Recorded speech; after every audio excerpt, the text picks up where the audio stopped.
Hai hai hai hai. Jumpa lagi di Love Rins bercerita. Bersama saya pastinya Rina di channelnya Cerita Keren. Jangan lupa like, subscribe, dan bunyikan loncengnya ya. Masih di Ladies in My Husband Pocket.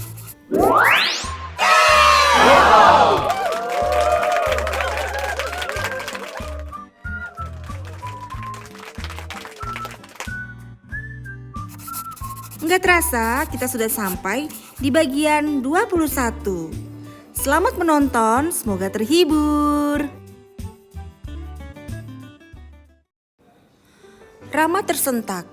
Ia masih terdiam di dalam mobil, sementara istri tercintanya sudah meluncur ke dalam rumah, menuntaskan hasrat buang air kecilnya yang sedari tadi tertahan. Priska, nama itu.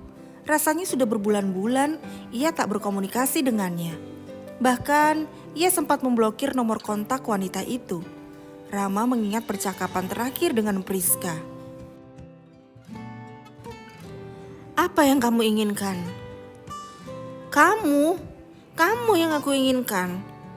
Mata Priska lekat menatap bening mata Rama yang kini mulai merajai hatinya. Tapi kita tidak mungkin. Rama jelas-jelas tidak bermaksud menjadikan hubungan pertemanan mereka berdua menjadi sesuatu yang lebih. Mungkin saja, tidak ada yang tidak mungkin. Seperti ini saja aku sudah puas, Yang. Wanita itu melingkarkan lengannya ke leher Rama. Wajahnya mendekat. Deru napas keduanya beradu. Priska tak segan menyentuh bibir Rama dengan bibirnya. Gejolak Rama bangkit. Ia menerima ciuman hangat Priska. Secara naluri, ini ia inginkan juga. Bukankah wajar saat dua rasa menyatu semuanya terjadi begitu saja? Dan akal sehat benar-benar sudah tidak ada lagi. Janjinya menjadi laki-laki yang baik luntur sudah. Sekali lagi ia kalah. Dan kali ini ia benar-benar kalah. Wajah Desia terlintas. Bila dulu ia tak pernah menangis, kali ini ia menangisi perbuatannya. Berada di sini saja sudah salah. Sangat salah. Priska, ini tidak benar. Rama menyingkirkan tangan perempuan itu yang membelai punggungnya. Hei, kita sudah sampai di sini baru kamu bilang ini tak benar. Priska menjatuhkan dirinya di samping Rama. Apa? Kalau kamu masih mau di sini, sok aja. Saya pergi. Rama bangkit berdiri. Tunggu, apa-apaan ini? Priska kebingungan dengan sikap lelaki yang sudah mencuri hatinya itu. Kita selesai di sini. Rama berjalan menuju pintu. Dalam hatinya ia memohon ampun sedalam-dalamnya. Ia menyebut nama istrinya setiap langkah. Merasa malu menyebut nama Allah. Dan tiba-tiba merasa mual. Langkah kakinya berbelok ke kamar mandi. Dan ia menumpahkan seisi perutnya. Rama, apa maksudmu? Priska berdiri di depan pintu. Saya tidak ingin lagi berada di situasi seperti ini. Kita berhenti. Saya tidak ingin menyakitimu, apalagi menyakiti istri saya lagi. Dengan begini, Mas Rama menyakiti Priska lebih dalam. Maaf. Pertemuan mereka karena Priska sengaja meminta Rama datang dengan alasan yang tak jelas. Dan tentu saja ini kesalahan Rama yang meladeni permintaan wanita itu.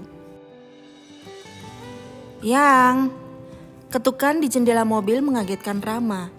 Gak masuk atau mau pergi lagi? Tanyanya sambil mengedip-ngedipkan matanya. Rama tersenyum kikuk. Iya, bentar. Dengan malas ia menyusul Desia, sembari harap-harap cemas. Apa yang ingin diketahui Desia soal Priska?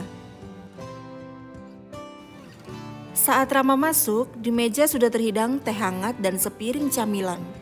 Rama makin tak enak hati. Istrinya pasti sudah berusaha untuk setenang mungkin saat ini.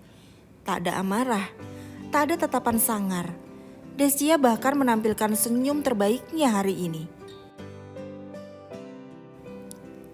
Dengan lemas, Rama duduk di samping wanita yang pastinya sudah ingin sekali mencecarnya dengan beribu pertanyaan. Yah, Bunda gak akan banyak bicara, cuma ini aja. Desya menyerahkan smartphone-nya. Dengan hati-hati, Rama menerima dan melihat dengan cermat. Sebuah percakapan terpampang di depannya. Punten teh, Arama ada? Dari mana ini? Teh, Arama ada di situ. Lagi keluar, dengan siapa ini? Nomor WA atau HP-nya ganti ya? Masih sama. Punten, bilangin Aramanya, blokirannya tolong dibuka. Kenapa pakai blokir nomor Priska segala? Priska salah apa?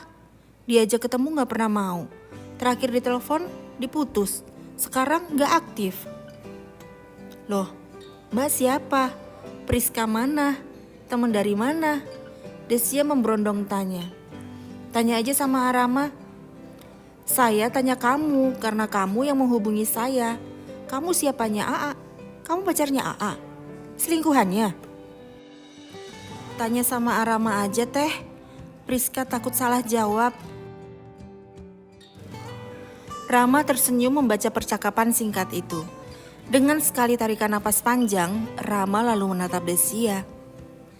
Gimana? Desya tersenyum, sangat manis. Rama jadi tak enak hati melihat istrinya yang tampak berusaha untuk tenang menghadapinya. Apa yang ingin Bunda katakan? Katakan dulu. Rama menggenggam kedua tangan Desya dengan erat. Ceritakan saja siapa dia. Desya perlahan melepaskan genggaman suaminya. Rama masih terdiam. Di bibirnya tertahan kata-kata yang sudah ingin dilontarkan dari dalam hati. Ia ingin bercerita soal Priska, soal malam itu. Tapi apakah istrinya akan percaya? Ceritakan, mulai dari bagian mana saja yang ingin AA ceritakan.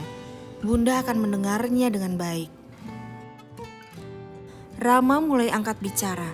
Semua ia ceritakan hingga kejadian hari itu, di mana ia kalah karena tergoda untuk bersama Priska. Kalah karena sudah masuk ke dalam jurang dan betapa ia mencoba untuk keluar dari sana. Walau berat, akhirnya ia bisa menyudahi semua. Walau nyatanya ia hanya memutuskan sepihak dan Priska tetap mencarinya kemanapun.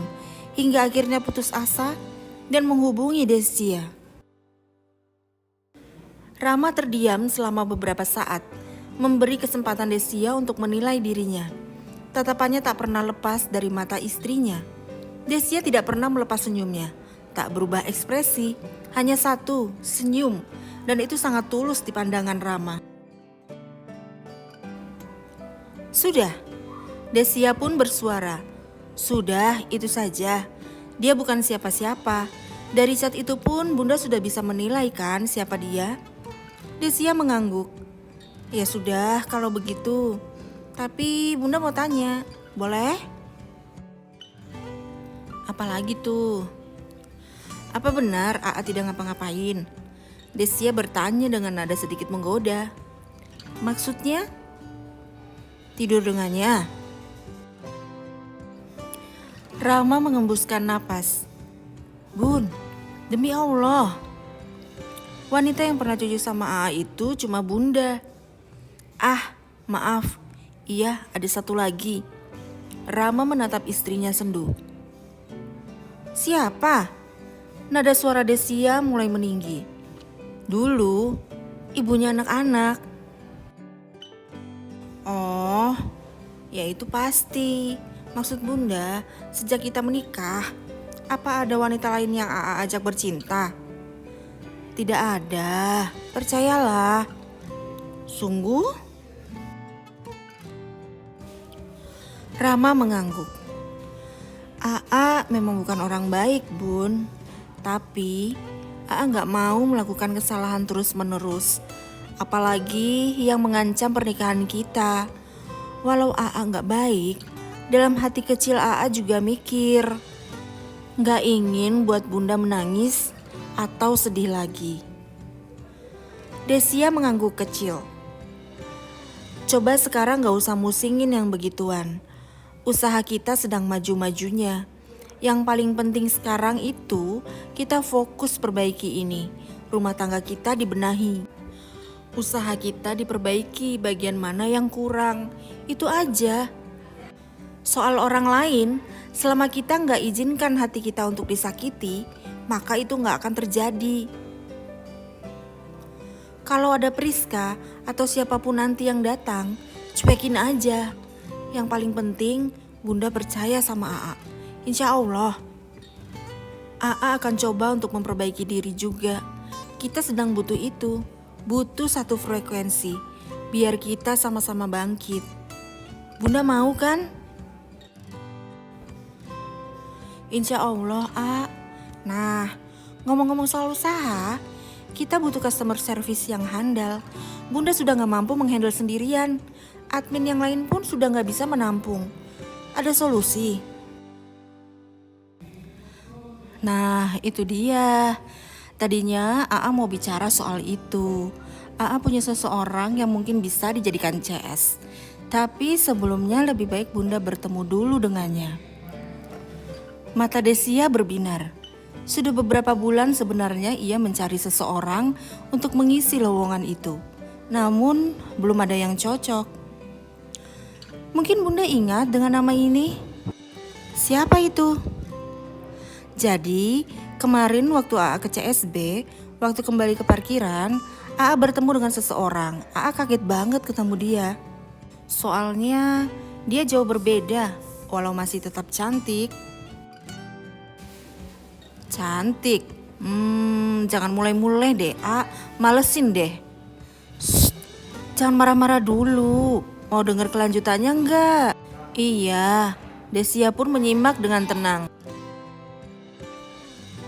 Jadi, bunda ingat enggak waktu kita mau memulai usaha ini? AA sempat bilang, ingin sekali ketemu orang-orang yang dulu pernah AA sakiti, baik sengaja maupun tak sengaja, untuk meminta maaf, supaya usaha kita lancar dan gak ada halangan. Biar enak melangkah. Ingat gak? Desia tanpa ragu mengiyakan. Nah, jadi kemarin bertemu salah satu dari sekian banyak orang yang paling ingin AA temui. Rosi, berasa gak asing kan sama nama itu? Desia mengangguk. Tahu, dia mantan pacar AA kan? Ya kan? Iya. Lantang Rama tanpa ragu-ragu. Dia cukup berpengalaman jadi CS. Dan dia cerdas. Itu sepengetahuan AA. Desia tampak menimbang-nimbang. Jadi, AA ingin dia bekerja di sini. Ya, itu juga kalau bunda setuju. Makanya kita akan menemuinya dalam waktu dekat. Sama-sama, kita berdua akan menemuinya. Desia ingin menyatakan keberatannya. Ya, AA udah bilang ke dia akan membawamu berkenalan dengannya. AA yakin. Yaps. Enggak, bunda yang gak yakin. Akhirnya Desia mampu berucap apa yang ada di dalam hatinya. Ayolah, jarang-jarang AA mengajakmu bertemu perempuan lain. Desia ragu, dalam hatinya berkecamuk. Memang benar, jarang, bahkan tak pernah rasanya suami mengajaknya bertemu wanita lain di luar sana. Desia memejamkan mata. Tiba-tiba bayangan Rama memperkenalkan seorang wanita sebagai kekasihnya membuat Desia bergidik. Enggak deh ya. Kenapa? Ih, pakai nanya lagi. Nggak peka. Sewot Desia. Nggak peka apa? Tahu ah. Desia meninggalkan Rama sendiri. Ia melenggang dengan kesal dan masuk ke kamar lalu membanting pintunya. Desia terduduk di lantai sambil menyandarkan punggungnya ke daun pintu. Air matanya tumpah. Pertahanannya jebol. Sungguh keterlaluan suaminya. Semua seolah biasa saja. Bagaimana mungkin? Priska belum juga kering pembahasan. Sudah ada nama lain. Tega. Ya Allah, kudu gimana lagi aku harus bersikap? Teriak Desia. Isaknya makin ruah. Bun, suara ketukan sayup-sayup. Bun, jangan menangis lagi. Kalau bunda gak mau ketemu, ya gak apa-apa. Ini bukan hal yang penting kok. Cuma, kalau dia bisa, apa salahnya menjadikannya CS? Tangis Desia reda. Ya bunda mau dipertemukan dengannya. Itu lebih baik daripada AA menemuinya sendirian. Di balik pintu, Rama tersenyum. Beranikah Desia bertemu mantan kekasih Rama? Apa yang Desia rencanakan sebenarnya ketika memutuskan mau menemui Rosi? Jangan lewatkan episode selanjutnya. Terima kasih sudah menonton. Jangan lupa like, subscribe, dan bunyikan loncengnya ya. Dukung terus channel ini agar tiap hari bisa upload cerita. Sampai jumpa lagi.